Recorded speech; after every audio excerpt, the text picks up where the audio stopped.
Сайн байцгаана уу? CB Voice хөтөлбөрийн шинэ дугаар эхэлж байна. Энэ удаагийн дугаард санхүүгийн тайлангалын олон улсын стандартын талаар мэдээлэл өгөхөөр ICT Group-ийн санхүү эрх хариуцсан захирал мэргэсэн нэгтлэн модогч Бүнжин Сүрэн хүрэлцэн ирээд байна. Сайн байна уу? Сайн байна уу? Та бүхэнд өнөөдрийн мэнд хүргэе. Баярлалаа. Юуны түрүүнд та санхүүгийн тайлангалын олон улсын стандартын талаар мэдээлэл өгнө үү? Санхүүгийн тайлангалын олон улсын стандарт нь нийтийн ашиг сонирхлын компанид ашиглагдах нэгтлэн мод хүртгэл санхүүгийн тайлангалын багц, зарчим, аргачлал гэж товчолбол тодорхойлж болно. Энэхүү стандартын зорилго нь дэлхийн ямар улс орны ямар үйл ажиллагаа явуулж байгаа компаниас үл хамааран нэг ижил байдлаар нэг ижил зарчмаар зэрэгцүүлэгдэх санхүүгийн мэдээллийг бэлтгэн гаргахад оршиж байгаа. Өөрөөр хэлбэл санхүүгийн мэдээллийн ил тод байдалд гол нь анхаардаг байгаа. За энэхүү стандартыг болвол дэлхийн нийтийн нэгтлэн мод хүртгэлийн нийтлэг хэл гэж бас нэрлэдэг. Өөрөөр хэлбэл энэ стандарт болвол аж ахуйн нэгжид санхүүгийн тайлан бэлтгэхэд мөрдөгдөхөөс гадна аудиторууд, төрийн байгууллагууд, хөрөнгө оруулагчдад мөн ач холбогдолтой байдаг. За энэхүү стандартыг дэлхийн 168 улс орнд дагж мөрдөж байна. Гэхдээ болвол олон улсын стандартыг биш харин үндснийхээ стандартыг дагж мөрдөх сонголт хийсэн улс орн бас байдаг. За үүний тод жишээ нь бол Америк нэгдсэн улс байгаа. Америк нэгдсэн улс бол үндэсний стандарт буюу US GAAP-ыг бол дагж мөрддөг. Тэгээд шалтгаан нь бол мэдээч хэрэг Америкийн үндэсний стандарт болон олон улсын стандарт хоорондоо нэлээд ялгаатай зөрүүтэй байдаг учраас бол шууд олон улсын стандартыг дагж мөрдөх боломжгүй байдаг. За эргээд олон улсын стандартын тухай ярих юм бол санхүүгийн тайлангалын олон улсын стандартыг нэгтлэн мод хүртгэлийн стандартын зөвлөл гэсэн байгууллага бэлтгэн гаргаж дэлхийн нийтэд бол хүргэдэг байгаа. Энэхүү байгууллага бол Лондонд байрлалтай ийм байгууллага байдаг. 73 оноос бол олон улсын стандартаа бол гарч дэлхийд даяар мөрдөгдөж байсан. Гэхдээ тухайн үедээ бол нэгтлэн мод хүртгэлийн олон улсын стандарт нэртэй байсан. 2001 оноос хойш бол гарч байгаа стандартууд маань бол санхүүгийн тайлангалын олон улсын стандарт гэсэн юм нэртэй бол гарч байгаа. Гэхдээ өнөөдөр хүчинтэй байгаа буюу бидний дагаж мөрдөж байгаа стандартууд дотор ч гэсэн нэгтлэн мод хүртгэлийн олон улсын стандарт гэдэг нэртэй стандарт байдаг. Ер нь бол санхүүгийн тайлангалын олон улсын стандарт гэдэг маань бол зөвхөн STOS гэж товчлоод хэлчихлээ тийм ээ. Санхүүгийн тайлангалын олон улсын стандартаас гадна нэгтлэн мод хүртгэлийн олон улсын стандарт, стандартын тайлбарууд, онлын мэдэл баримтлал, нэр томьёоны тайлбар тол гэх мэтчлэн ийм маш өргөн хүрээтэй баримтчгууд бол багтдаг. Тэгээд дээр нь болохоор зэрэг стандартыг бол жил болгон шинжилж байдаг. Өөрөөр хэлбэл өнөөдрийн өсөн нэмэгдэж байгаа хэрэгцээ шаардлага мэдээлэл хэрэглэгчдийн ашиг сонирхол гэмшлэн олон хүчин зүйлсээс шалтгаалаад стандартыг зайлшгүй өөрчлөх бол шаардлага гардаг. Тийм учраас бол стандартын зөвлөл бол жил болгон шинжилж нэгддэг байгаа. 2023 онд гэхэд бол стандартын хүрээ манд хилээд доктортой байдлын стандартууд, тодруулгын стандартууд гэж нэмэж гарч ирсэн байгаа. Өөрөөр хэлбэл дэлхийн нийт маань доктортой хөгжлийг дэмжиж, доктортой хөгжлийн бодлого анхаарлын төвд байгаатай уялдуулаад манай нэгтлэн мод хүртгэлийн салбар ч гэсэн доктортой байдлыг хэрхэн тодруулахдаа тусах вэ? Санхүүгийн тайланд үүнийг хэрхэн яаж хамруулах вэ гэдэг дээр бол олон улсын стандарт гарсан байна. Дээр нь болохоор зэрэг 2024 онд гэтэл STOS 18, 19 гэж шинэ стандартууд гарсан. 18 дугаар стандарт маань бол санхүүгийн тайлангийн төлөвлөлго, тодруулга гэдэг нэгтлэн мод хүртгэлийн олон улсын стандарт нэгийг орлож гарах юм стандарт гарсан. Энэ стандарт маань бол 2027 оноос хойш мөрдөгдөн. 19 дугаар стандарт маань болохоор зэрэг нийтийн ашиг сонирхолд хамааралгүй үйл ажиллагаа явуулдаг охин компани тодруулга гэмшлэн шинэ стандарт гарсан. Дээр нь болохоор зэрэг өнөөдрийн байдлаар бол нэгтлэн мод хүртгэлийн олон улсын стандарт 8-ын нэр нь өөрчлөгдөөд санхүүгийн тайлангийн үндэслэл гэсэн юм нэртэй болсон гэх мэтчлэн ингээд өөрчлөлтийг бол жил болгон хийж байгаа. Монгол улсад энэхүү стандартыг хизээ мөрдөж эхэлсэн бэ? За Монгол улсын хувьд бол 1993 онд нэгтлэн мод хүртгэлийн тухай хууль гарсан. За тэр хуулийн дээр бол олон улсын стандартыг нэгтлэн мод хүртгэлд мөрднө гэсэн заалт бол орсон. 2015 онд бол нэгтлэн мод хүртгэлийн тухай хуульд нэмэлт өөрчлөлт оруулж шинжилэн найруулсан хууль дээр бол санхүүгийн тайлангалын олон улсын стандартыг бол мөрднө гэд онцлож зааж өгсөн байгаа. Тэгэхээр зэрэг ер нь бол зарчмын хувьд бол олон улсын стандартыг дагаж мөрднө гэсэн энэ зарчим баримтлаад явж байгаа гэж ингэж ойлгож болох юм аа. Танай компанийн хувьд тэгвэл STOS-ыг мөрддөг үү? Яг бүртгэлийн хувьд ямар онцлогтой вэ?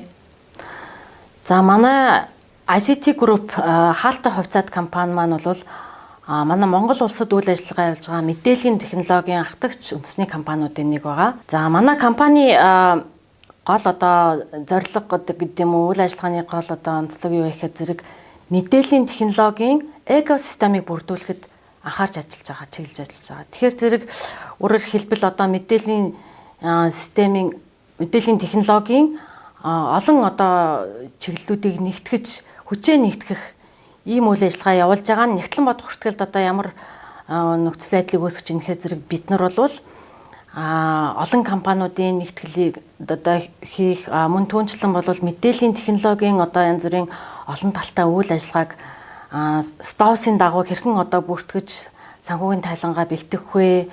Улмаар бол одоо санхүүгийн мэдээлэлээ олон улсын стандартын дагуу хөрөнгө оруулагч, хувьцаа эзэмшигч, зээлдэгчид за тэгээд бусад одоо оролцогч талуудад одоо үнэн зөв ил тод цаг хугацаанд нь тайлгнах тухайд бол зорж ажилладаг байгаа. STOS-ыг дагаж мөрдөх нь аж ахуйн нэгж байгууллагуудад ямар ач холбогдолтой вэ? За би санхүүгийн тайлгналын олон улсын стандартыг томьёолохдоо бол дээр хэлсэн тийм ээ. Өөрөөр хэлбэл STOS маань бол нийтийн ашиг сонирхлын компаниудад мөрдөгддөг ийм одоо олон улсын стандарт байгаа. Тэгэхээр нийтийн ашиг сонирхлын компани маш том төлөөлөл хувьцаат компани буюу listed компани байдаг. Ер нь бол нийтийн ашиг сонирхол гэдэг маань бол олон мянган хувьцаа эзэмшигчдийн ашиг сонирхол яригдж байна гэсэн утгаар нийтийн ашиг сонирхлын байгууллага гэж нэрлэж байна. Нөгөө талаасаа тэр хувьцаа эзэмшигчид маань бол тэр компани доторх үйл явдал мэдээлэлд шууд оролцож чаддаггүй.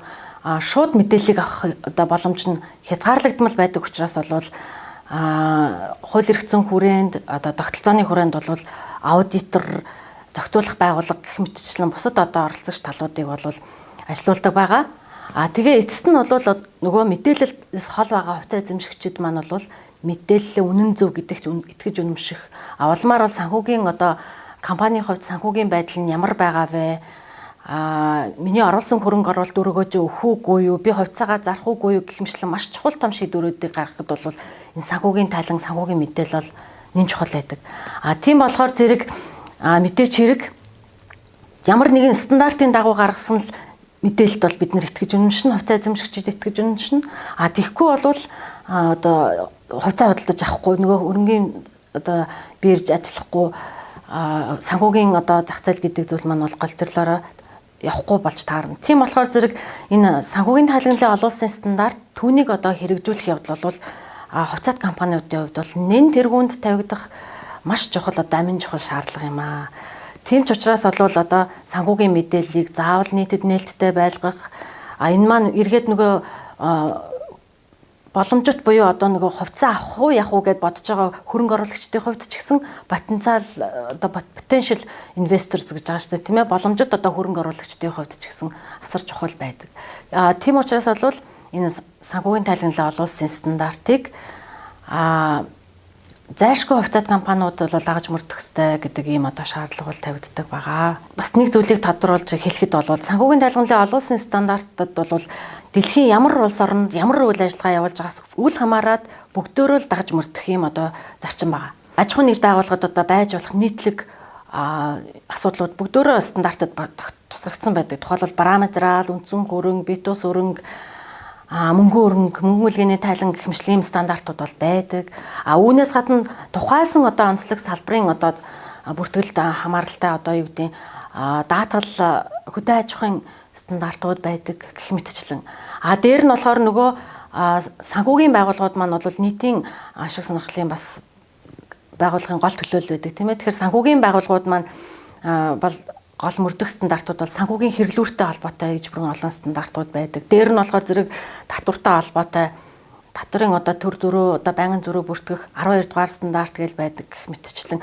Өөрөөр хэлбэл аж ахуйн нэгж байгууллагын одоо байж болох боломжит бүх л одоо цаар хүрээг хамрахыг хичээсэн ийм одоо олон улсын стандарт юм аа гэж ингэж бас ойлгож байна. За нөгөө талаасаа бол санхүүгийн тайлгналын олон улсын стандарт маань болохоор зэрэг аж ахуйн нэгж байгууллагын санхүүгийн байдал буюу одоо нөгөө хөрөнгө өр төлбөрийн байдал нь ямар байгаа юм.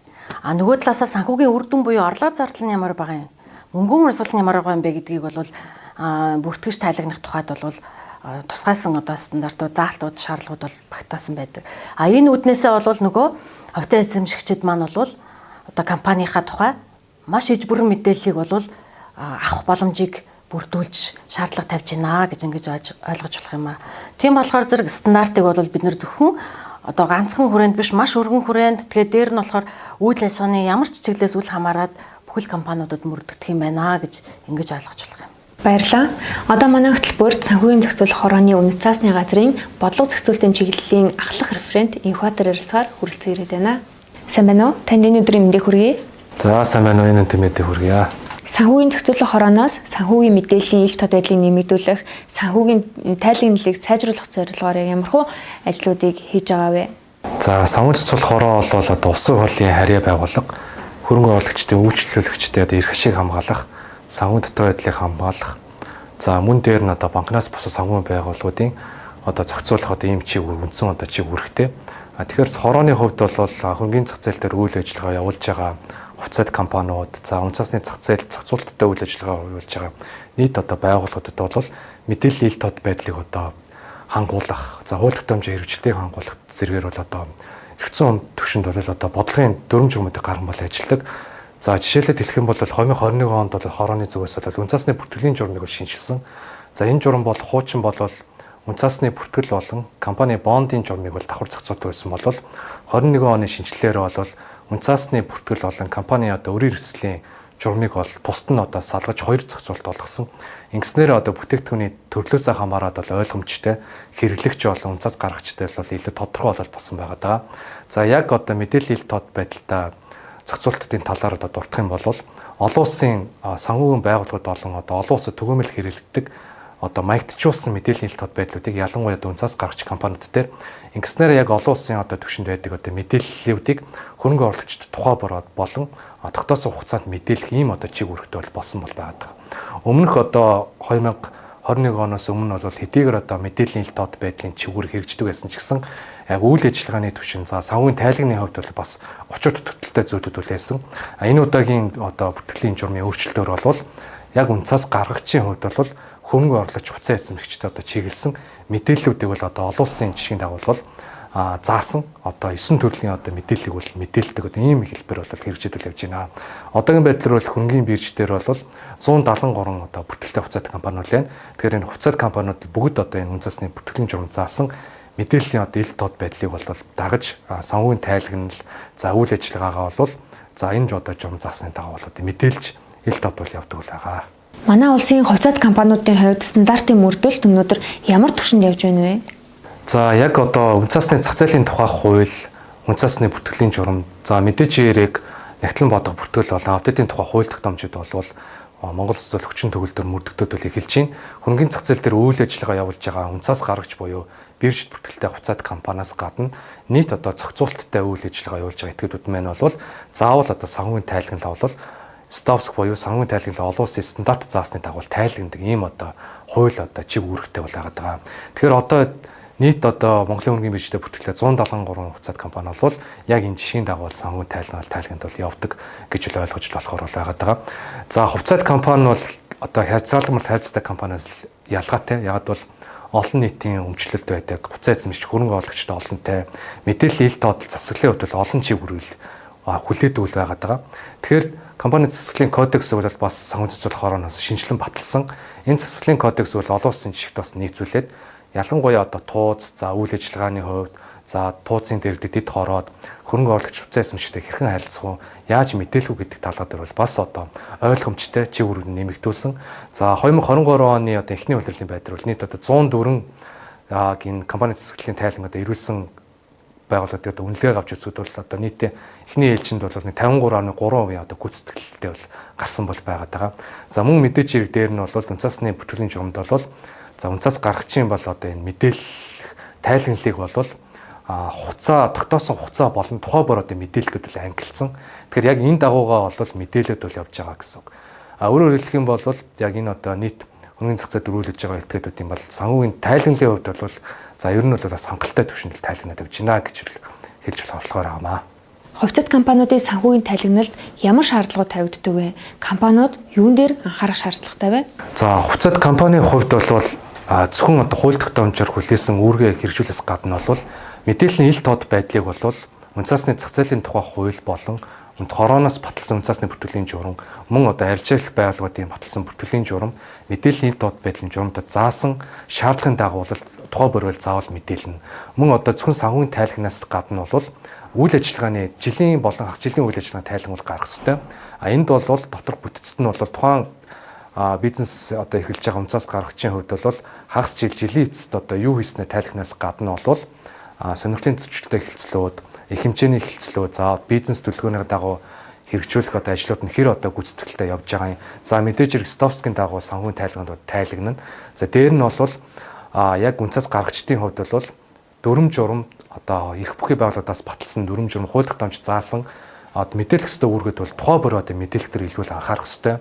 За дээр нь бол олон нийтийн компани гэдэг утгаараа бол хөрөнгө оруулагч олон нийтэд харилцах цахим хуудасаа бол ажиллуулж за яг энэ тогтоосон хугацаанд үйл ажиллагааны тайлан, санхүүгийн тайлан бол хуульцаас хугацаа, журам заасан энэ тогтоосон хугацаанд бол тухай бүр тайлахын дор илүү анхаарах ёстой бол байдаг. За яг бас энэ үнцаас гаргагчийн хувьд бол зөвхөн дотоодын хөрөнгө оруулагч гэхээсээ илүү гадаадын хөрөнгө оруулагчдад чиглэдэг.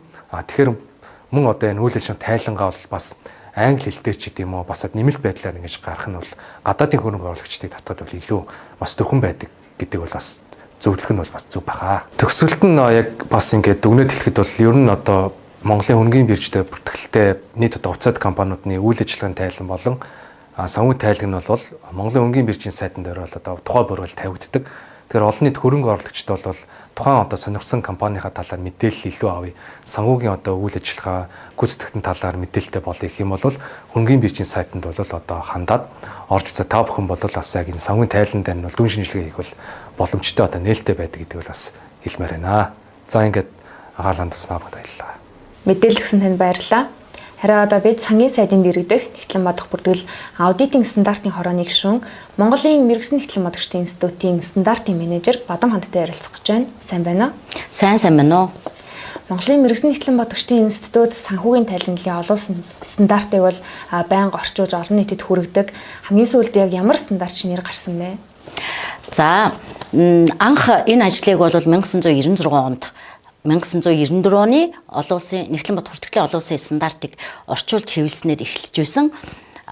Үүнээс хойш Нэгтлэн бодох бүртгэл СТО-сын 6 удаагийн хэвлэлийг бид нэр орчуулж гаргасан байна. За хамгийн сүүлд гэх юм бол СТО-сын 2023 оны А хэсгийг орчуулад сангийн сайдын дэргэдэх Нэгтлэн бодох бүртгэл аудитын стандартын хороогоор хилцүүлж батлуулсан. За үүний дараа СТО-с 2023 оны Б хэсгийг орчуулж мөн дээрх хороогоор батлуулад одоо хэвлүүлэх ажлыг хийгээ явж байна.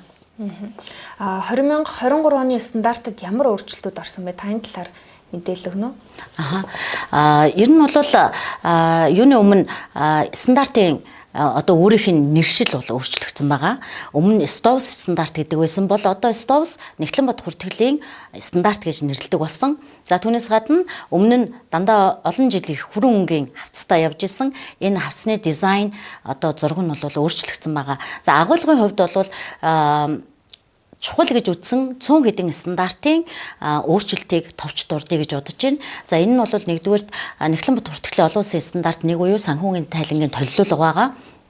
За энэ санхүүгийн тайлангийн төлөвлөлгөд Нэгтлэн бодох бүртгэлийн бодлогоо тухайн аж ахуйн нэгж нь тодруулах ёстой гэж заасан байдаг. За өмнөх хэвлэлүүдэд ямар байдлаар энэ шаардлагыг тодорхойлсон байдаг вэ гэхээр зөвхөн мэдэгдэхүйц Нэгтлэн бодох бүртгэлийн бодлогоо тодруулахыг аж ахуйн нэгжээс шаардсан байдаг. За гэтэл СТОВС стандартад мэдэгдэхүйц гэж юу хэлэх вэ гэдгийг тодорхойлж ерөөсөй байдаггүй. Ийм учраас Нэгтлэн бодох бүртгэлийн олон улсын стандартын зөвлөл мэдэгдэхүйц Нэгтлэн бодох бүртгэлийн бодлого биш харин материалыг Нэгтлэн бодох бүртгэлийн бодлогоо тодруулахыг аж ахуйн нэгжээс шаардах байдлаар ийм өөрчлөлт орсон.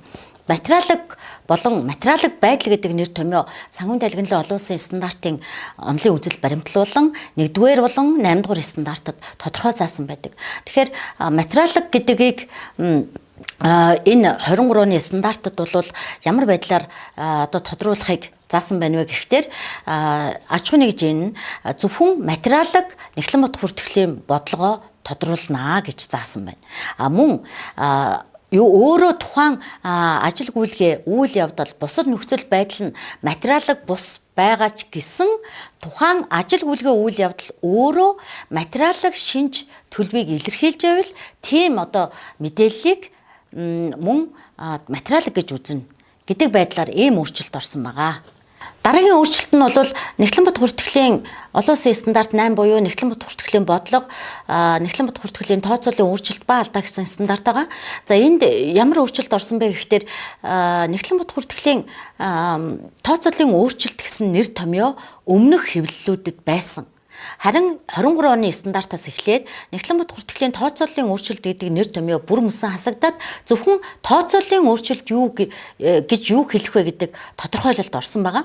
Тэгэхээр тооцооллын өөрчлөлтийг энэ 23 оны стандартаас эхлээд юу гэж ойлгох вэ гэхээр нэгтлэн бод хүртгэлийн тооцоолол гэж хэмжилтийн тодорхой бус байдалд хамаарах санхүүгийн тайлан дах мөнгөн дөнгүүд юмаа гэж тодорхойлсон байна. Хэрэв тухайн өөрчлөлт нь бодлогын өөрчлөлт байх юм бол буцаах горимыг мөрдөнө, тооцооллын өөрчлөлт байх юм бол гүйцээх горимоор мөрдөнө гэж стандартад заасан байдаг. Тэгэхээр буцаа мөрдөх горим, гүйцэн мөрдөх горим гэдэг нь маш хоёр тусдаа шал өөр одоо ийм горимуд байдаг.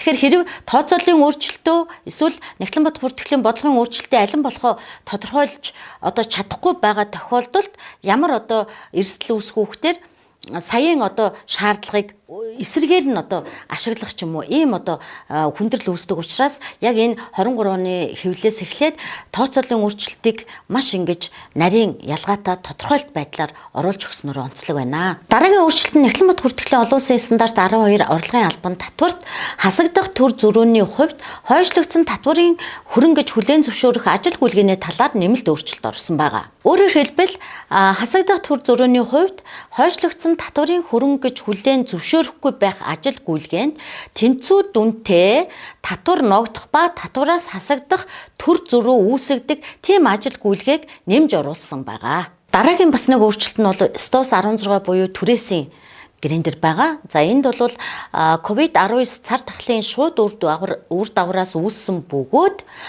түрээсийн гэрээний нэмэлт өөрчлөлт гэж үзэхгүй түрээсийн төлбөрийн бууралтын хувьд мөрдөх хугацаа 2021 он байсныг 2022 он болгож өөрчилсөн нь түрээслүүлэгч болон түрээслэгчийн аль алины хувьд түрээсийн гэрээний нэмэлт өөрчлөлт гэж үзээд бүртгэлийг хүндрүүлдэг энэ асуудлаас зайлсхийсэн байгаа. Тэгвэл стандартыг үйл ажиллагаандаа хэрэгжүүлэхтэй холбоотой ямар зөвлөмжийг та нэгтлэн бодогч нарт өгөх вэ? За яг энэ одоо агшинд хэлэхэд түрүүнд дурдсан STOS 2023 оны Б хэсэг буюу хэрэгжүүлэх заавар удирдлагын тайлбарыг одоо ингээд хэвлүүлэх ажилд ороо явж байна гэж. Тэгэхээр STOS Б хэсгийн одоо гол ач холбогдол нь юунд байна вэ гэхээр үндсэн стандартад тусгасан суурь зарчмуудыг нэгтлэн бодогчид мэрэгжилтнүүд хэрхэн ойлгох вэ? Хэрэглээний нарийн төвөгтэй асуудлуудыг тодорхой нөхцөл төвлөрүүдэд хэрхэн яаж ойлгож мөрдөх юм бэ гэдэг маш үлгэрчилсэн жишээ хэрэгжүүлэх заавар удирдамж өгсөн байдгаар онцлог. Иймээс нэгтлэн бодогч мэрэгчлэнүүд та бүхэн маань удахгүй хэвлэгдэж гарах гэж байгаа STOS 23 оны Б хэсгийг 2021 оны STOS-ийн А хэсгийн үндсэн стандарттайгаа уялдуулан сайтар одоо ойлгож ажилдаа одоо хэрэгжүүлэх нь зүйтэй юм болов уу гэж бодож байна. За мөн 2024 оны өнөөдрийн байдлаар 2027 оны 1-р сарын 1-ээс эхлээд STOS 18 гэж стандарт шинээр батлагдахаар нэгтлэн бод хүртгэлийн олон улсын стандартын зөвлөлөөр хилцэгдэж байна. За энэ стандарт нь нэгтлэн бод хүртгэлийн олон улсын стандарт 1 санхүүгийн тайлангийн толилуулгыг одоо өөрчлөж буюу орлож гарах юм. Мөн энэ STOS 18 батлагдсан гарахтай холбоотойгоор энэ бос 8 буюу нэгтлэн бод хүртгэлийн нэгтлэн бод хүртгэлийн бодлого ба тооцооллын өөрчлөлт алдаа гэсэн стандартын одоо гол агуулгын хувьд бас өөрчлөлт орох ийм одоо төлөвтэй байна. CPA Voice хөтөлбөрийн энэ удаагийн дугаар энд хүрээд өндөрлөж байна. Бидний урилгыг Хүлээн авч хүрэлцэн ирсэн зочдод баярлалаа. Бид санхүүгийн талхимлын олон улсын стандарт, түүний хэрэглээ, ач холбогдол, мөн шинэ стандартын талаар ярилцаж мэдээлэл хүргэлээ. Дараагийн дугаараар уулзлаа. Түр баяртай.